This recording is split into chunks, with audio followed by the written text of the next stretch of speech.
We're looking at Gothic Europe this week. The word Gothic was first used by Giorgio Vasari to ridicule the monstrous and barbarous late medieval art and architecture.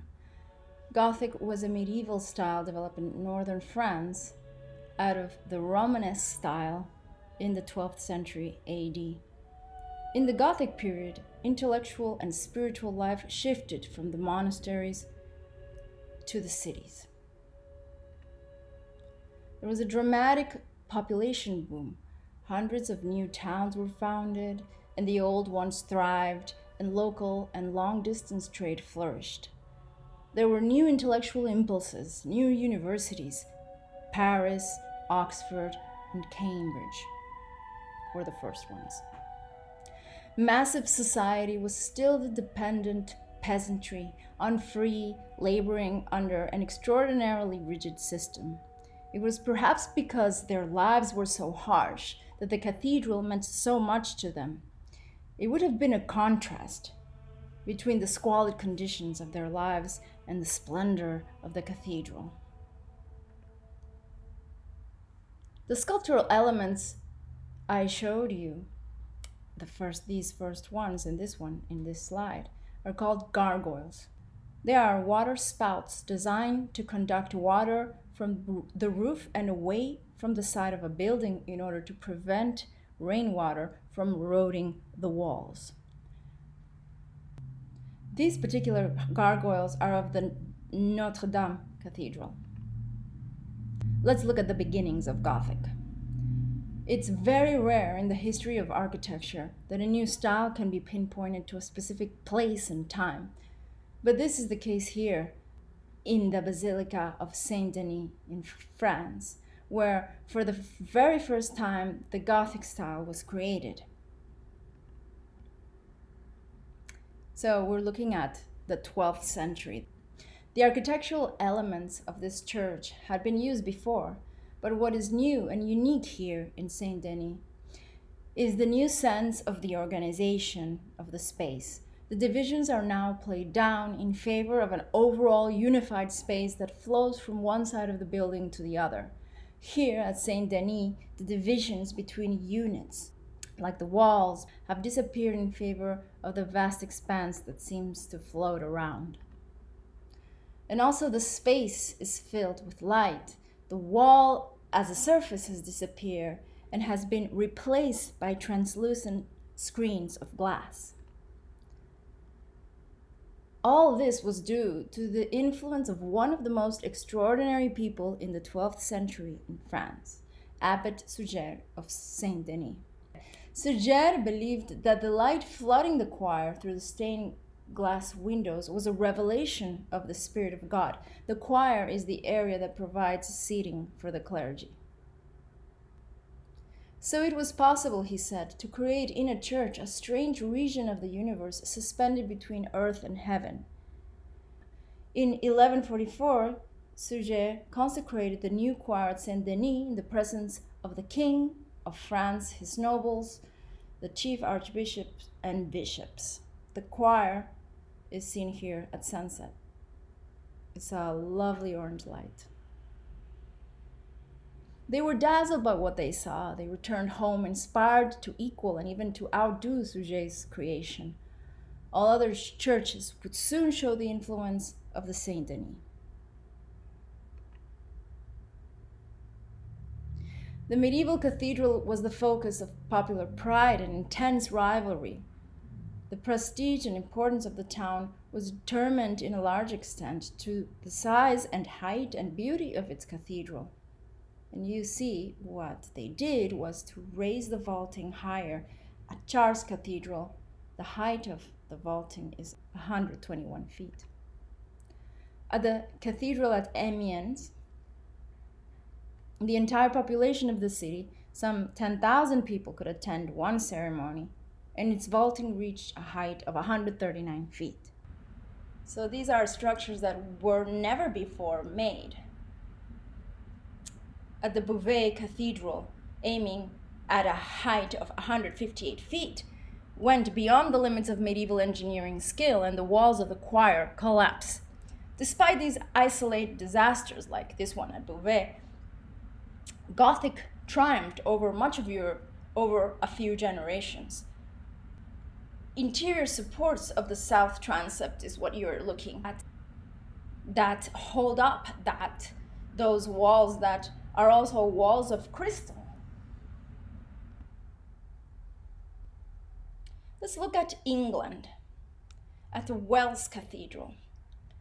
England was the second country to adopt the Gothic, probably due to the close historical links it had with France. But English architects always tended to go their own way, favoring length over height. Height was favored by the French, as we saw, and the English evolved their own forms, often deliberately misinterpreting the French models. And we see in the Wells Cathedral, this 14th century construction, the deep-rooted tendency toward architectural fantasy, which broke free, producing daring innovations. Look at the striking and eccentric, massive strainer arches are these arches set within an opening which were added to reinforce the supports of the crossing tower. It was characteristic of English Gothic cathedrals to have massive crossing towers, which are not tall, but they are large. You are from the outside looking at the interior of a crossing tower of the Wells Cathedral. In the chapter house at Wells, this is a room that is part of a cathedral. You can see the fan vaulting in which the ribs spaced in a manner resembling a fan. That's why it's called fan vaulting.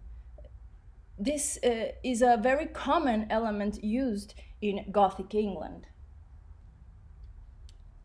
Of all the churches built then, though, the Chartres Cathedral in France stands out from all the rest. The church of Chartres was burned down on several occasions between the ages of the 8th century and the 12th, but each time it was rebuilt. This was a work, as in with any other church or great church, involving craftsmen, sculptors, glaziers, masons, and construction workers. In 1194, the church was again burned down, leaving only the west gate, the western towers, and the ancient crypt. Miraculously, their most sacred relic, which was the tunic of the Virgin Mary, survived intact in the crypt, and it was this that gave a joy to people. And even more miraculous, though, was that the entire church was rebuilt in 27 years, which was extremely short for the technology of the time. And it's the church that we're looking at today. We're looking at specifically the west facade of the church.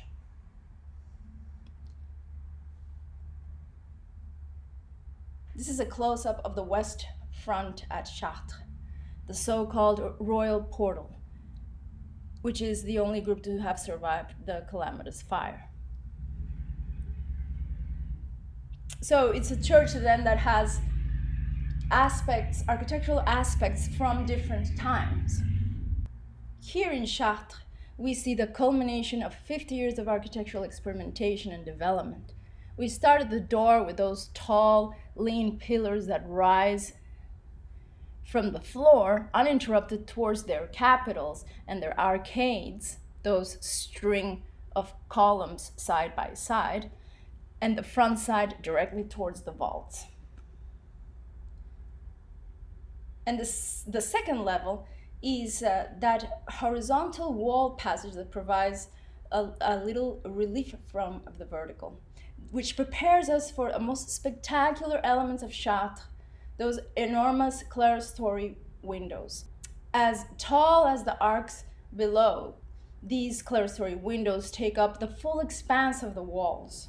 It marks the beginning of a classic age of French Gothic cathedrals, the period which would be called High Gothic. So, scholars consider Chartres Cathedral to be the first High Gothic building. High refers to a style at its peak, at its most characteristic expression, at highest point of development. Chartres has more of its original glass than any other medieval cathedral. It must have been a very great enterprise to decorate such a church. It is supposed to cover about 7 acres of windows, the central window on the west facade. That central window is the largest ever made in the 12th century, which is 11 meters. That's around 30 feet. It is a type of complex decoration that you would see on murals, tapestries, or large mosaics. So in a way, it's as important as one would think painting is as a genre, or mosaic was before in early medieval periods. The assemblage of stained glass gives an atmosphere.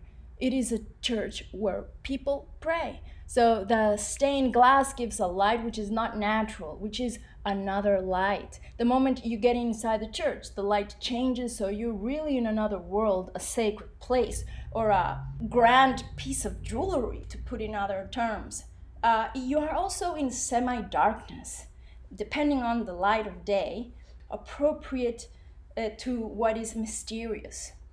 And it is about that Catholic faith that is describing aesthetically and atmospherically.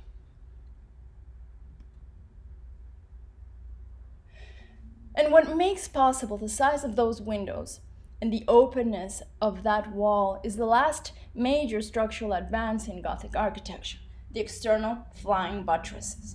These external supports, which you see on the left, take all the weight and the pressures from the vaults and from the timber roofs and provide support for those fragile structures which include the stained glass windows, and also that allow for the height of the structure. But it is in the Notre Dame Cathedral that architects first used flying buttresses on a grand scale. And this is the image that I'm showing you on the left, the flying buttresses. In this pre-fire photo of Notre Dame, you can see a number of external arches that support the upper stories of the cathedral. It has been said that you could remove all of the walls in a Gothic cathedral and it would still stand. And it is because of these structures of the flying buttresses. And this is like, would be akin to an X-ray of that structure, what it looked like from the inside and outside. It's quite complex if you think about it. Also because in architecture, it's not easy to make arches. It's curved constructions. This is another diagram from the outside. Quite beautiful also. And it makes it look complex also from the outside. You see that complexity. So I want to recap here the differences between the Romanesque church versus the Gothic church. In Romanesque architecture, the one on the right, we have short, heavy piers, thick walls with small windows, round arches, and groin vaults, those cylinder vaults, that create a solid but not very tall buildings. In Gothic architecture, the walls do not carry the whole weight of the structure. The inner piers are slim and narrow. The rib vaults are thin under the tall timber roof. Massive windows take up most of the wall, and it is an openness that is possible because of the structural support that has been moved to the outside with the flying buttresses. The massive upright piers that surround the building with giant arches like great arms that spring from them to resist the pressures of weight and wind. Another contrast with the Romanesque and the Gothic style are the rib vaults, which in the Gothic are pointed. You see that on the bottom left, that's the Gothic one.